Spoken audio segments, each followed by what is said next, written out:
The plan for today is the following. We'll draw a small sketch, then we'll draw a picture-sized pattern, or maybe it's gonna be a scarf. It's up to you to decide. And then we'll paint on silk what we have drawn, and this time with the background. I'll try to make this tutorial as clear for you as possible.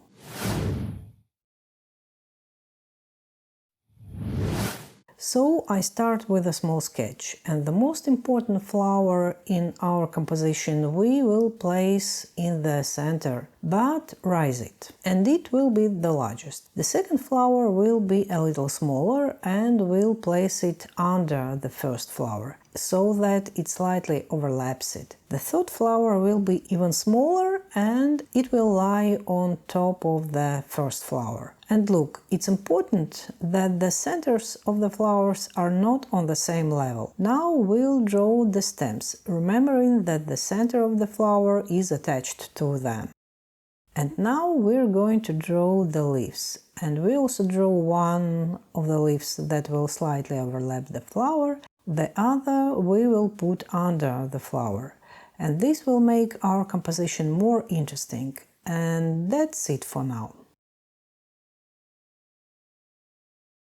Once we have more or less got the basic composition sorted out, we can draw our pattern full size. Remember that we make sure that our flowers are not on the same level.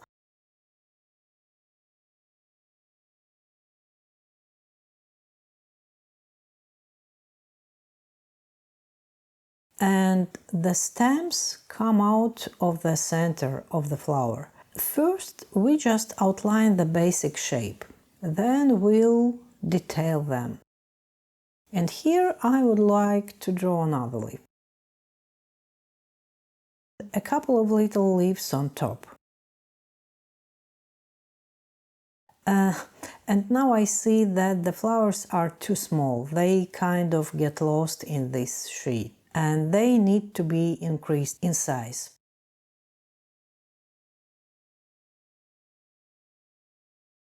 And we can start to detail each flower. We draw the first petal, the next one will peek out from under the first one. The third one we can draw smaller.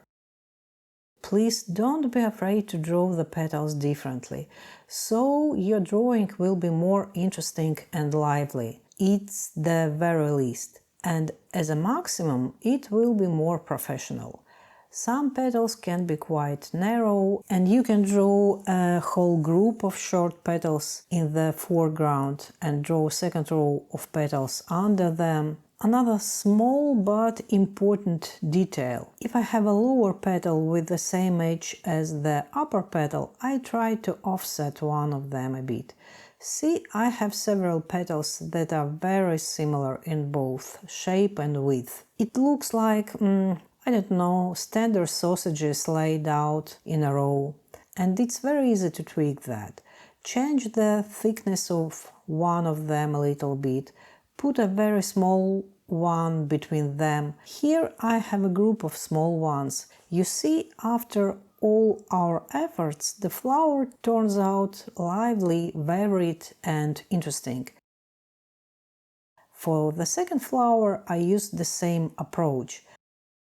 I purposely chose quite simple flowers for our first composition, so that it would be easier for you to understand the basic principles.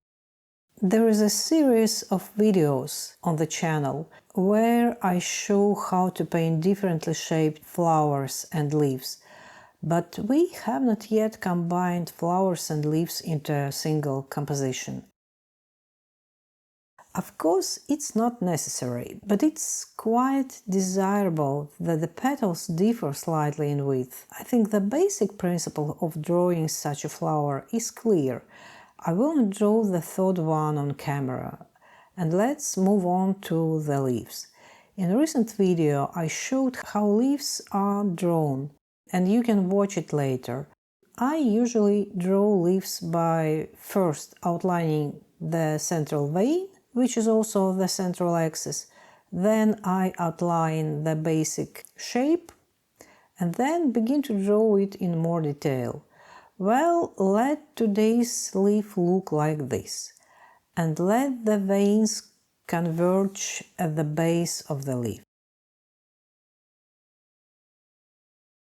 Not in this direction. And this leaf slightly overlaps the flower and the second leaf, so the whole leaf is visible. Let the edges of the leaf be like this. And again the veins converge to the base. The second leaf I drew quite similarly, with the only difference that it's partially hidden by the flower. I drew it in the same way: the central axis, then the main outlines, then the edges, and then the rest of the veins.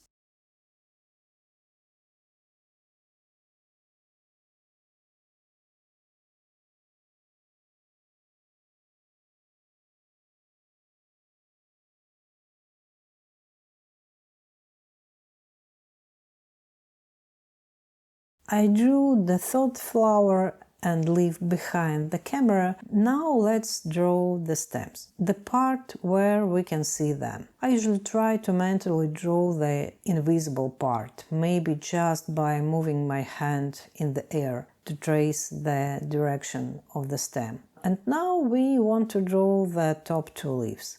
And just like that, one will lay a little bit on top of another.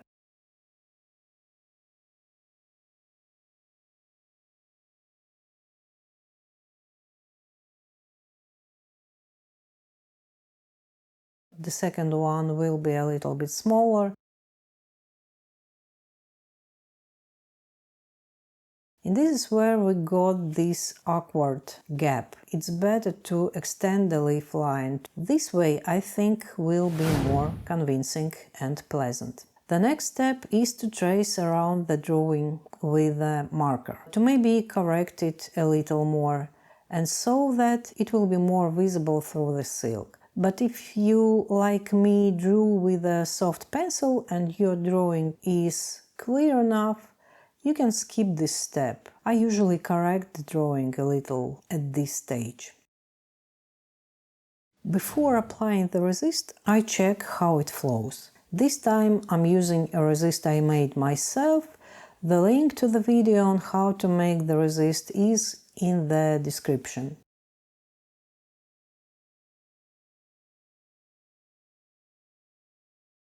See, if I start circling this part now, there's a risk I'll smear the resist. So I'll turn the frame around so that doesn't happen.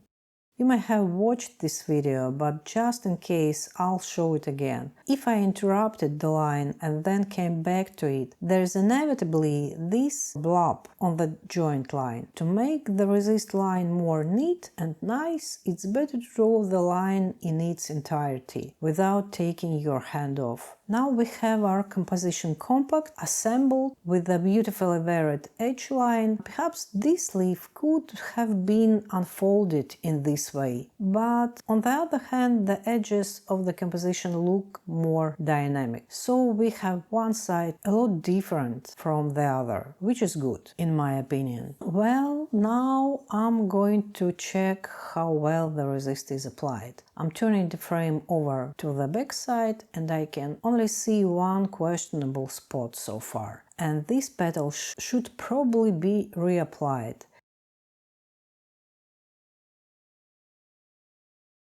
This petal is also suspicious. To check if the paint wouldn't bleed over while painting, I just wet it with water and wait to see if the water leaks. After a few minutes, everything looks secure. So fingers crossed and let's start painting. And as always, just in case, I'll leave you with a great drawing. For painting, as always, we need paper towels. I will say in advance that I did without the biggest brush. and used a round, synthetic and flat bristle brushes. I like to work with elastic brushes, but it's the matter of preference. And here's my water and the minimum of dyes as always, and those are dark warm green, a dark warm red and a deep yellow. We'll paint the first flower in the simplest scenario. We will have a light color on the edges of the flower and darker in the center. So we wet the tips of the petals with water and practically then we will not touch them. I changed the brush to a round and thinner one, but it's not necessary. The main thing that it was convenient for you to paint. Now I mixed red and yellow and got almost orange color. This will be the main color of the first flower.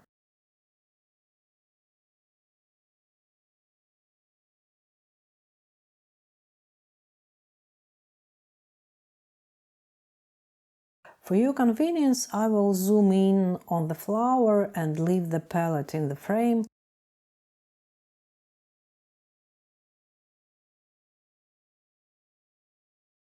And closer to the center, as I said, we paint the flower with a darker color, and the middle part of the petals with a medium tone of orange. It's okay if you get more red color on your brush than more yellow. On the contrary, it's good, because your flower will have more shades and thus will be more beautiful.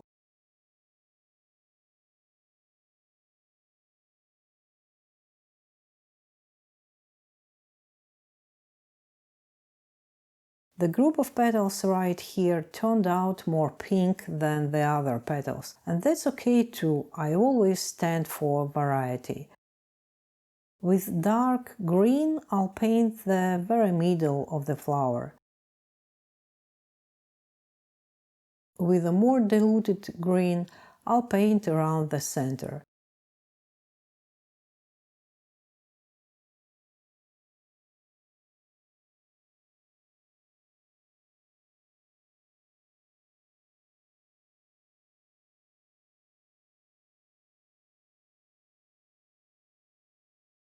And now with a washed elastic brush, I can try to rub the edges of the green color.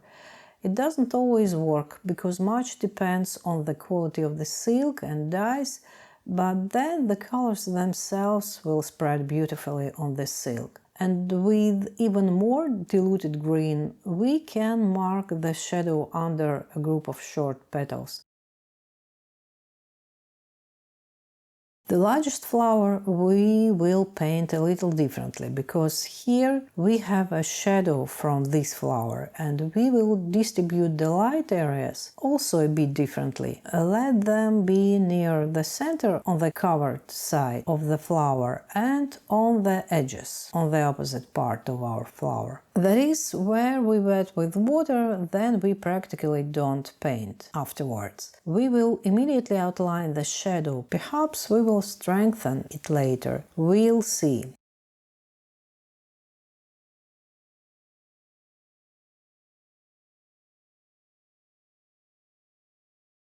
And we will paint the shadow here at the center. We'll darken the lower petals a little bit, not a lot, but so that it's noticeable.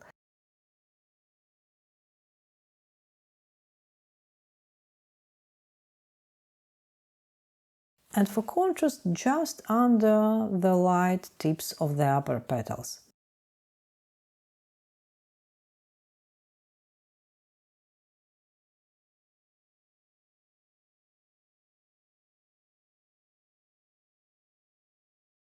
The third flower I painted on the same principle. I think there is no point in elongating the video. In the leaves we will follow the same rule. Next to the shadow, to leave light places. This will give us dynamics and expressiveness.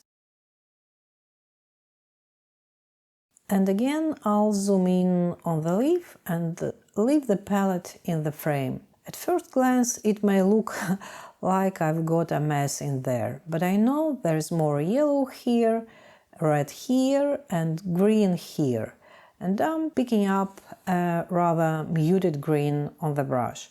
As you remember, to mute a color, you have to add a complementary color to it. In our case, add red to the green. Then it goes to the brownish shade. And with this paint I set the main color of the leaf. And now I just darken the base of the leaf with a more concentrated green. I think this is the easiest way often used in silk painting. On this leaf we are going to paint the shadow under the flower. First, as usual, we wet the lightest parts of the leaf with water and we will paint the shadow brown. We got brown by mixing red and green.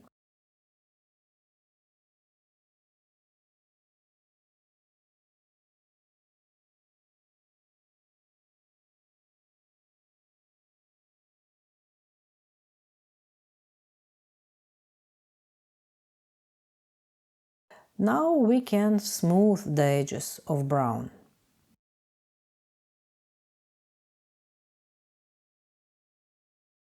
By the way, this line could be a leaf or it could be a stem. I'll have to add a second line with a resist later on to make it a stem. But for now I'll leave it as it is. And to make our leaf look not too boring, we'll introduce some more color.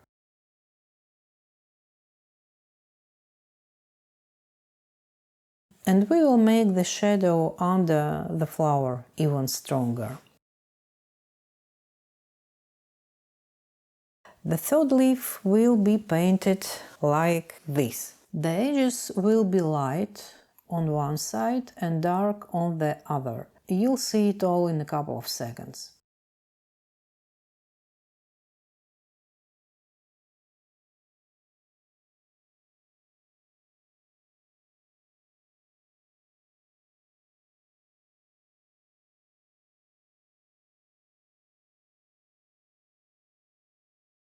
And another way to paint our leaves is, instead of using water on the light edges, use a color at once, quite a light color. In this case, our leaf as a whole will be darker than the flower. For the second small leaf, I'll change the shade a little bit.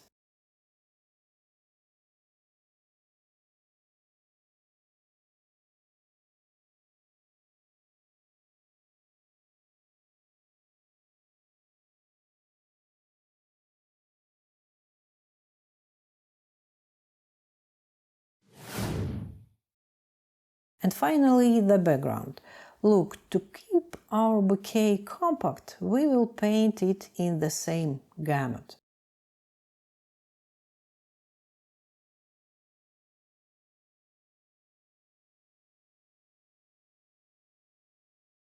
We'll slightly mark the stem.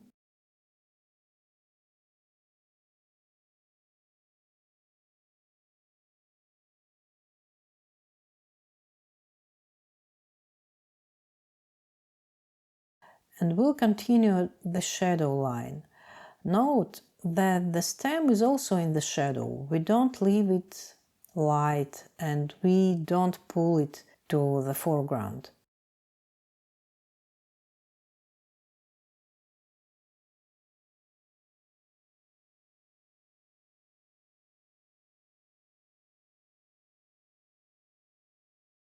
And when we have our bouquet painted, it looks cohesive, organic and expressive, and quite alive. To maintain the integrity of our image in the background, we will use the same dyes that were left on our palette. Of course, we switch between shades, so the background will also be painterly.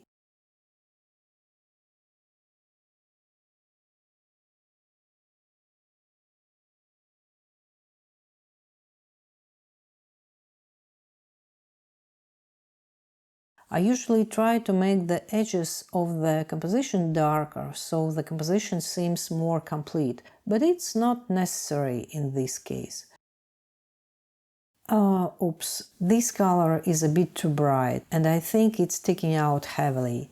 I forgot to say that it's always better to paint the background from the place where the resist crosses it and move in the direction from it to the opposite side. Otherwise, if the dye has time to dry, they may be borders of paint, which can not always be washed out. But if you have a dense silk and you paint wet enough, as I'm doing now, then such borders are unlikely to appear. In general, there is nothing complicated in painting the background. We follow the rule that opposite the light part of the flower or leaf, we make the background darker, and opposite the darker part, on the contrary, lighter. All this, as I said earlier, gives us liveliness, contrast, and dynamism. And that's how we gradually move over the background, changing shades a little, staying plus or minus in the same scale. Here we have a light edge of the flower, so we paint the background near the edge darker. And look, some of the petals seem to dissolve into the background, and this is also possible and make our image more interesting and varied. And in general, we can add darker colors somewhere, based solely on our feelings.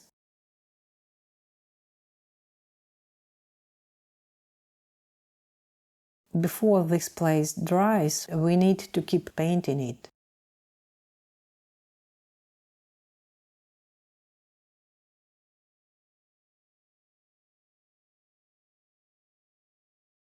I hope you liked this video. I'd like to say that it's always nice to get your feedback, and I tried to explain all my steps as simply and easily as possible. Still, if you have questions, please leave them in the comment section. But anyway, I wish you success in your silk painting. In the meantime, here is the final result. And I'll see you.